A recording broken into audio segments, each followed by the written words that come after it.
Fruitier avec Jean-Claude Pont. Bienvenue Jean-Claude Bonjour. Pont, vous êtes coprésident d'Artisans du Monde Saint-Malo. Alors aujourd'hui Oui. on va parler jus. Oui, jus de fruits.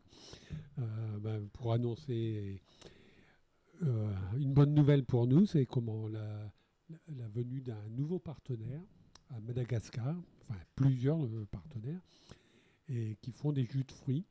Alors il y a 4 sortes de jus de fruits qui arrivent cette semaine. Un jus d'ananas cayenne, un jus d'ananas gingembre, un jus ananas mangue et un jus ananas litchi. Donc c'est 4 coopératives, 4 groupements de producteurs à Madagascar, avec une structure fêtière qui a organisé tout ça. Et donc c'est intéressant à plusieurs titres. Bon, jusqu'ici on n'avait qu'un seul jus de fruits bio équitable, un jus d'orange mangue qui est très bon, j'adore. Mais là, on étoffe la gamme. Ensuite, Madagascar, on n'avait pas de partenariat avec Madagascar. Plus généralement d'ailleurs avec l'Afrique. Le commerce équitable, on a beaucoup de partenaires en Asie, en Amérique latine, mais finalement pas assez Comment est-ce qu'on peut l'expliquer? C'est comment. Moi, mon explication, c'est que en Asie, en Amérique latine, on est déjà plus dans la coopération, dans les coopératives, c'est bien implanté. Culturellement alors? Culturellement, historiquement tout ça. Après, en Afrique, il y a moins C'est cette pratique, envie, ces cette habitudes. pratique. Après, comme toujours, pour qu'on puisse créer un nouveau partenaire, il faut qu'il remplisse le cahier des charges, c'est-à-dire il faut qu'il y ait une traçabilité, donc des écrits, une comptabilité, etc., des tas de choses qui demandent de la formation. Et peut-être qu'en Afrique, ils sont généralement moins formés là-dessus. Après, il y a aussi les difficultés de communication. Certains pays en Afrique qui sont enclavés, tout ça, pour faire parvenir leurs produits en Europe, c'est difficile. Pour l'acheminement, oui. Il y a un peu aussi les conflits, peut-être plus de zones de conflit, etc., qui n'arrangent pas les Situation choses. géopolitique. Oui, donc on essaye de travailler à ça. Alors après, moi, je suis très content de cette création de ce nouveau partenaire parce que là, c'est nous qui sommes à l'origine. On a une quarantaine de partenaires, mais souvent, c'est par l'intermédiaire de nos collègues européens, belges, suisses, etc. Là, c'est Artisans du Monde, notre centrale d'achat Solidar Monde qui a créé ça. Ça s'est fait en moins d'1 an. D'ailleurs, la prise de contact, la labellisation, c'est un gros travail pour obtenir le label équitable. Ça s'est fait en moins d'1 an. Donc, à tout point de vue, je trouve ça intéressant. Ah oui, aussi, quand on tient la boutique, régulièrement, il y a des gens qui nous disent est-ce que vous avez des produits du Sénégal ou de tel pays? Parce que, ils connaissent ou ils sont originaires, ils ont de la famille là-bas. Et c'est souvent aussi qu'on nous demande des produits de Madagascar et on n'avait pas à proposer. Donc, il y a une envie d'aider en fait le développement de l'économie de ce pays? Oui, qu'on a besoin d'ailleurs. Oui, je pensais donc on a des partenaires ici sur Saint-Malo, l'Étoile de Majinga, une association qui aide déjà à Madagascar, tout ça. Et donc là, pour préparer cette émission, là, je suis allé sur Internet voir un petit peu Madagascar. C'est un peu affolant quand on les titres, tout ce qui apparaît. C'est plus d'1 million de personnes qui souffrent de la faim actuellement. Il y a une sécheresse qui devient endémique sur Madagascar. Ça fait 3 ans qu'il n'y a pas de récolte dans certaines régions.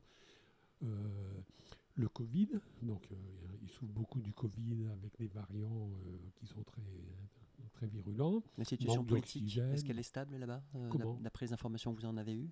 La situation politique? Alors la situation politique, oui, je cherchais un petit peu. C'est vrai que c'est instable aussi. Il y avait eu, je sais, un président qui avait été élu et celui qui avait été battu, qui avait refusé, etc. Là, j'ai vu l'an dernier, il y a eu 2 changements, 2 remaniements ministériels, tout ça. J'ai l'impression il y a des postes de ministres qui sont restés vacants pendant des mois. Je pense qu'il y a un problème certainement gouvernemental, de structure, etc. Donc, ce qui explique en partie les choses. Est-ce que Madagascar a développé l'exportation avec d'autres pays? Alors, oui, moi, aussi en cherchant des renseignements sur Madagascar, alors je me suis aperçu de 2 chiffres. Madagascar, c'est le 7e pays dans l'ordre des pays qui souffrent le plus du changement climatique. Les chercheurs estiment qu'en 2080, 25% des espèces endémiques de Madagascar risquent de disparaître. Ça, c'est une chose. Donc la sécheresse que vous énonciez à l'instant, Jean-Claude Pont, Oui. serait une conséquence directe de ce réchauffement? Ben, ça, oui, oui, c'est sûr. Oui. Alors, Madagascar, bon, moi je ne suis pas un spécialiste, hein, mais il y a différentes zones avec différents régimes climatiques suivant qu'on est à l'ouest, à l'est, sur les hauts plateaux ou en bordure, etc. Mais il y a des régions donc, qui là, n'ont pas vu d'eau depuis quelques années. Et ça, c'est dû à la perturbation climatique. Hein. Ils dépendent beaucoup des alizés, des choses comme ça, et la mousson qui est de plus en plus irrégulière. Donc oui, gros problème à rechercher parce qu'ils sont aussi premier pays, je ne sais plus pourquoi, mais un risque. C'est vraiment un pays qui a des grosses difficultés. Il y a des ressources au niveau Alors, du sous-sol? ah oui, ils sont premier pays du monde pour l'accaparement des terres. Parce qu'il y a des richesses à Madagascar, minières, agricoles, mais Accaparé par depuis qui? des années, c'est accaparé. Alors, par des étrangers, mais ça, beaucoup d'Asie maintenant, la Corée, la Chine, etc. Il y a des accords gouvernementaux, parce qu'il y a un gouvernement sur place. Oui, bien sûr, mais alors, si, en lisant, on voit que normalement les terres appartiennent toujours aux agriculteurs qui sont là, mais en réalité, tous les bénéfices et tout ça, ça part à l'étranger. Hein. Et puis donc ça vient surtout pour tout ce qui est uranium, enfin des choses comme ça. Il y a de l'or, il y a des tas de minerais qui intéressent. Donc vous êtes en train de nous dire, Jean-Claude Pont, que le pays pourrait vivre correctement, certainement, mais il y a un problème de redistribution, d'exploitation, et la population n'en a pas l'usufruit. C'est ça que vous êtes en train de dire, c'est ça? Je pense aussi. Bon, encore une fois, je ne suis pas un spécialiste, mais bon, j'ai quand même eu des informations, et quand on lit tout ce qui se passe, c'est flagrant. Après, il faut rappeler que pour Madagascar, par exemple, a été sous l'influence de la France pendant longtemps. Ils n'ont eu leur indépendance que en 1960, hein, et encore une partie des richesses de Madagascar sont venues ici en France, hein, et continuent aussi dans les minerais, etc. Il y a encore beaucoup de choses qui partent. La formation se fait là-bas pour les cultures, pour la commercialisation de la population? Oui, alors nous, c'est l'intérêt du commerce équitable. Hein, donc quand je dis c'est Artisans du Monde, par sa filière Solidaire Monde a créé cette structure. Donc on a créé ça avec une structure qui chapeaute ces 4 producteurs. Hein, mais chacun de ces 4 producteurs représente à peu près d'une dizaine à une quarantaine de coopératives. Donc chacune se représente à peu près sur l'ensemble du territoire malgache. Ouais. J'ai l'impression que c'est plutôt au centre et au sud de Madagascar. Hein. Mais donc cette structure, grâce au commerce équitable, leur permet de les former à la biologie, à l'agriculture biologique, surtout à la gestion. Hein, ce que j'ai évoqué tout à l'heure, il faut tenir les comptes, il faut savoir combien coûte le produit pour estimer le prix auquel il doit être vendu. Ça, des choses qui sont vitales pour les agriculteurs.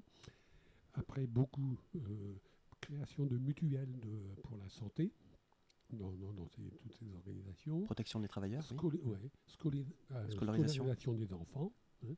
Et puis donc pour plusieurs, c'est de renforcer le réseau routier. Hein. Ils consacrent une partie des bénéfices de la prime équitable qu'ils auraient versée pour améliorer les circulations routières. C'est un gros problème pour eux. Et pour ceux qui sont dans le sud aussi, c'est l'irrigation. Alors, pas pour ces jus de fruits, justement, parce que j'ai oublié de le dire tout à l'heure, mais ces cultures d'ananas, de mangue, etc., sont des cultures pérennes qui n'ont pas besoin d'irrigation. Elles sont là depuis très très longtemps à Madagascar. Elles ne demandent pas d'eau, donc c'est bien dans cette période de sécheresse. Par contre, c'est le riz qui est l'alimentation de base, et là, il faut de l'irrigation, donc des coopératives consacrent. Il y a toute une logistique, une organisation matérielle sur place. Et puis d'autres aussi à du reboisement.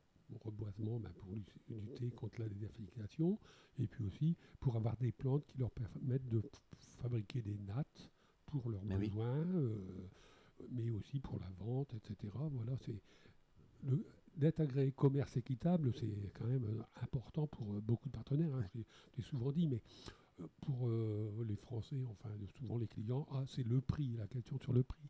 Mais le prix, c'est une chose, mais après tout l'appui technique, cette prime qui est versée à la coopérative pour développer des projets sociaux, environnementaux, tout ça, c'est très très important. Oui. Ouais. Merci Jean-Claude Pont pour ce focus Merci sur à ces vous. jus qui viennent de Oui. Madagascar, que l'on peut trouver à la boutique Artisan Alors du ça, Monde de c'est commandé. Saint-Malo bientôt. Il y a eu un Alors, retard à la livraison, ça arrive cette semaine.